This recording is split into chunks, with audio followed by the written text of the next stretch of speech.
Hello, everybody. It's George from Ireland. So, more of these aid packages for Ukraine announced today.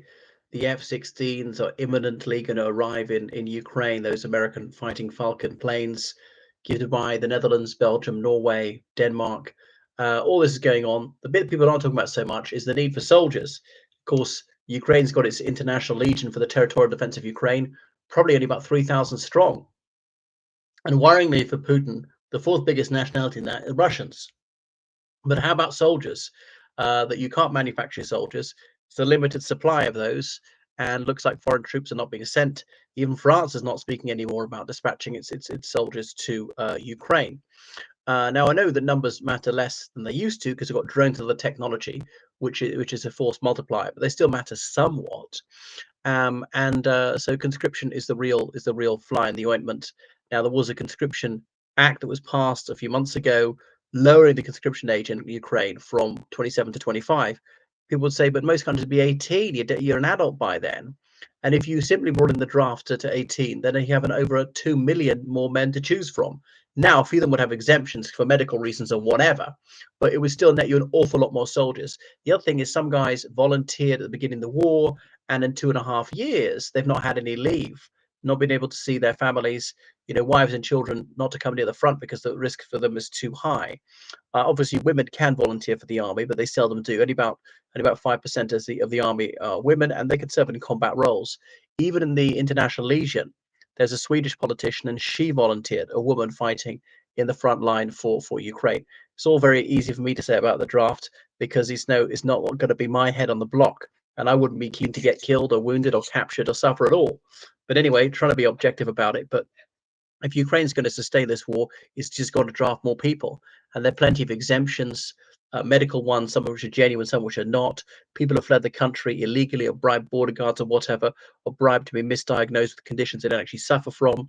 People in certain reserved occupations like Olympic athletes, but they're physiotherapists or whatever, or some diplomats or some politicians. The police, over 120,000. The police, somebody said that's way too high, considering the population of Ukraine's fallen by a quarter. Shouldn't the police force fall by a quarter? Most who commit crime are young men, but they're controlled by the army in many cases. So some of the police are in excellent physical condition. They could go forward.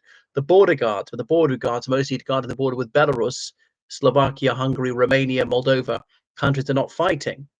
So some of those could go and actually fight.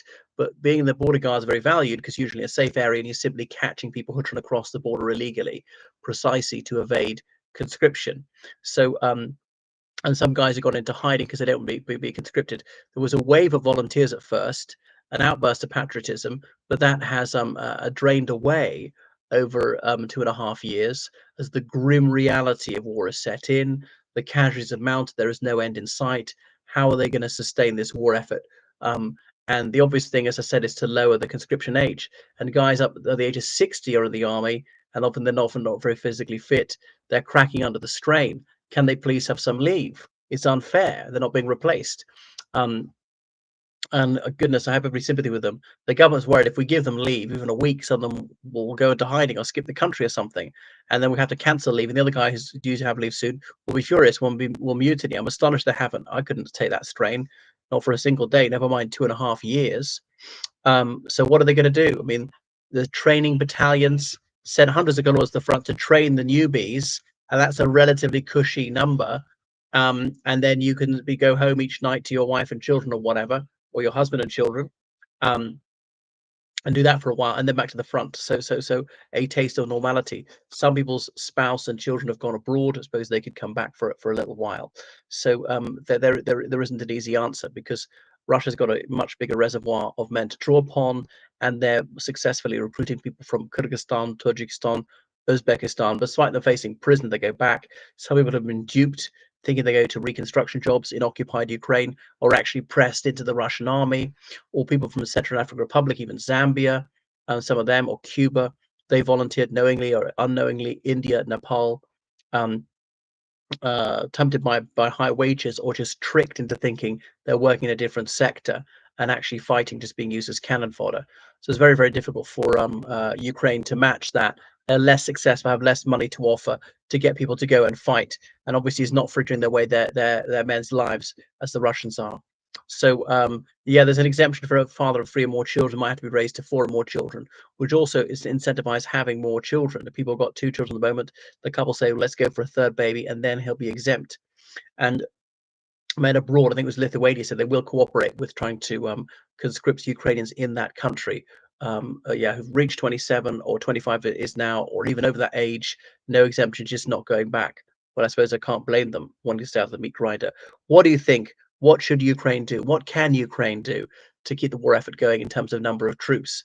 How could they can they husband them more carefully? Could they withdraw more from the front line because you don't need that many to hold the front line, or do you? I'm not a military man.